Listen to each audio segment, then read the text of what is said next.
صدیق کہتے کسے ہیں؟ اس کی کئی تعریفیں ہیں۔ بہترین تعریف جو میں عرض کرتا ہوں تو عوام کو سمجھاتے ہیں، صدیق کہتے ہیں جیسے بولے ویسے کرے، جس کی زبان اور فعل میں تضاد نہ ہو اس کو صدیق کہتے ہیں، جیسے بولے ویسے کرے۔ ابو بکر صدیق کے موت کا وقت قریب آیا، بیمار بہت ہو گئے، وصیت فرمائی کہ مجھے غسل کفن جنازہ دب دو، میری لاش کو چارپائی پہ رکھ دینا، حضور کی قبر کے باہر رکھنا اور اللہ کے نبی سے اجازت مانگنا، اجازت ملے تو دفن کرنا، اجازت نہ ملے تو مجھے اندر دفن نہ کرنا۔ تو یہ عقیدہ حیات کا ہے، عقیدہ موت کا ہے، یہ سما کا ہے، عدم سما کا ہے۔ صحابہ نے ایسے کیا۔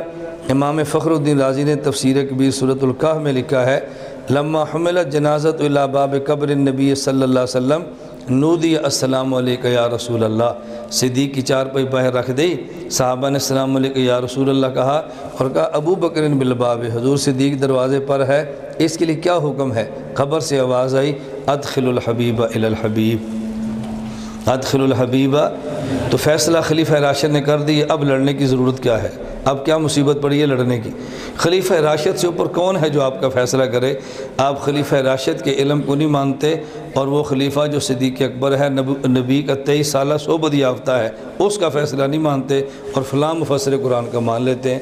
اور یہ مفسر جتنی اچھی تفسیر کرے گا، ابو بکر صدیق رضی اللہ عنہ سے بہتر تفسیر تو نہیں کر سکتا نا۔ آپ علم کے قائل ہوا کریں لیکن سیدنا صدیق اکبر سے زیادہ علم نہ مانا کریں، کچھ گنجائش نکال لیا کریں۔